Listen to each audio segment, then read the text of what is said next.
जय परमेश्वर, देवता लोगों को जय परमेश्वर।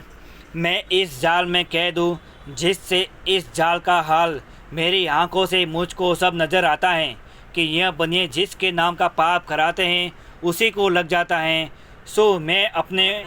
बीती हुई बात सारी इस किताब में लिखता हूँ और मैं सब संसार की औलाद उभरने के वास्ते हज़ारों रुपया खर्च करता हूँ और दुख पाके संसार को वाकिफ़ करता हूँ। जब भी संसार नहीं समझता है कि जो एक दिल होकर इन्हों के पाप को छोड़ावे तो सबके बच्चों को आराम मिले।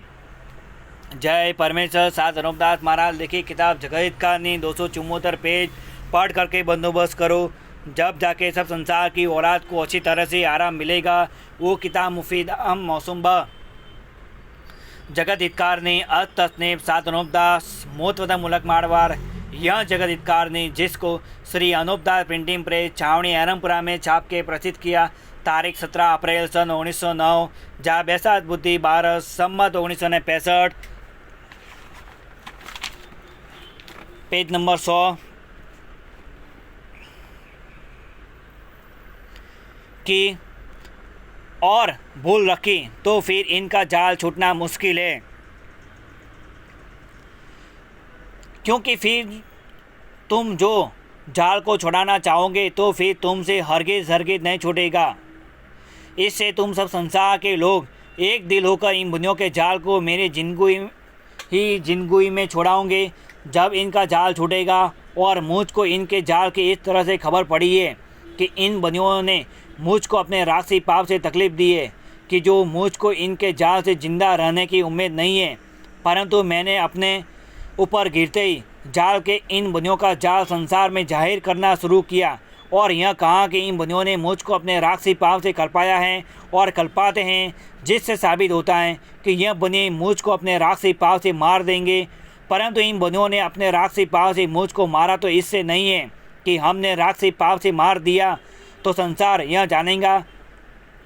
कि यह बनिए जादू के जोर से हमको भी मार देंगे तो हमारा जाल मालूम हो जाएगा। इससे मुझको नहीं मारा, परंतु इन बनियों का पाप संसार के घात करने के लिए हद से ज़्यादा चला रहे हैं।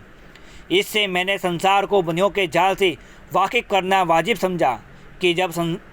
जब मैं संसार को वाकिफ़ करूँगा तो संसार के लोग इन बनियों के जाल से वाकिफ़ होकर ज़रूर इन बनियों के पाप को अपनी औलाद सलामत रहने की खातिर छोड़ावेंगे। चुनाचे से वाकिफ़ करने के सबब से इन बनियों ने मुझको अपने पाप से दुखी करके छोड़ दिया और मारा नहीं, परंतु ये बनिए संसार के नाम से किसी टापू के ऊपर गुप्ती पाप करा रहे हैं। सो इन बनियों ने इस राक्षसी विधा के पाप से ऐसा दुख दे रखा है कि जबान से भी अदा नहीं किया जाता। वो बनियों के घर का चलाया हुआ है कि जिस तरह से रावण ने राक्षसी विधा का पाप चलाया था, उसी तरह से इन बनियों ने भी राक्षसी विधा का पाप चलाया है, जिससे सबकी अकल भ्रष्ट हो रही है कि समझाने से भी नहीं समझते हैं, क्योंकि मालिक ने तो सबको उम्र पूरी दी है,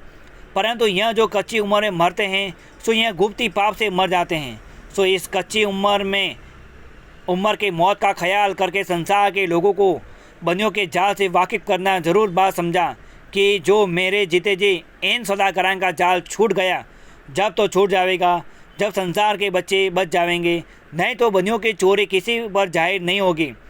क्योंकि यह सौदागर लोग सबसे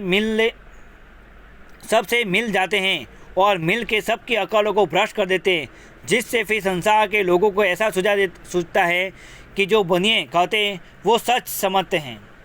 अब मेरा लिखना है कि जिस तरह से शनिचर ने रावण के जाल से संसार के पेज नंबर 101 रावण के जाल से संसार को और राजा बादशाह को वाकिफ़ किया। जब राजा बादशाहों ने एक दिल होकर रावण के राक्षसी पाप को छोड़ाया, उसी तरह से अब मैं संसार के राजा बादशाह और रैयत को बनियों के जाल से वाकिफ़ करता हूँ और इन बनियों का जाल पकड़कर सलाह बताता हूँ। सो सब संसार के लोग मिलके इन सौदागरां के जाल को छुड़ाओ ताकि तुम्हारे बच्चे इन बनियों के राक्षसी पाप से बच जावे और संसार में पीछा सज्जक हो जावे और कुल चीज़ें संसार में सज्जक की तरह से होने लगे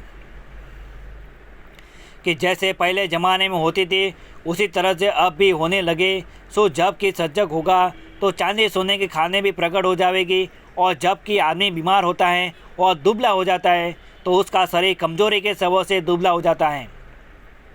और चर्बी नहीं रहती हैं, क्योंकि दुख की वजह से गल जाती हैं। परंतु जब वो बीमार आदमी अच्छा हो जाता है तो फिर वो अच्छा होने की वजह से दिन दिन ताज़ा होता जाता है और जिस तरह से कि उसके शरीर में ताकत आ जाती है उसी तरह से चर्बी भी बढ़ती जाती है। इससे यह बात समझने के लायक है, क्योंकि जिस तरह से अपने शरीर में कुल चीज़ें हैं और वो बढ़ती जाती हैं, उसी तरह से जमी माता के शरीर में भी गोश्त, खून, हड्डी और चर्बी वगैरह हैं, जिसकी पहचान इस तरह से है कि जो पहाड़ है वो जमी माता के शरीर के हाड़ है, और जो कि मिट्टी है वो जमी माता के शरीर का गोश्त है, और जो कि चांदी सोने के खाने हैं वो जमी माता के शरीर की चर्बी है, और जो कि हरा पन्ना है वो पहाड़ों का रूप है। परंतु यह बनिए राख से पाप से काट पड़ा रहे हैं, जब से जमी माता दुख पा रही हैं, जिससे जमी माता के शरीर की चर्बी गल गई है और इसके शरीर की रोशनी भी जाती रही है।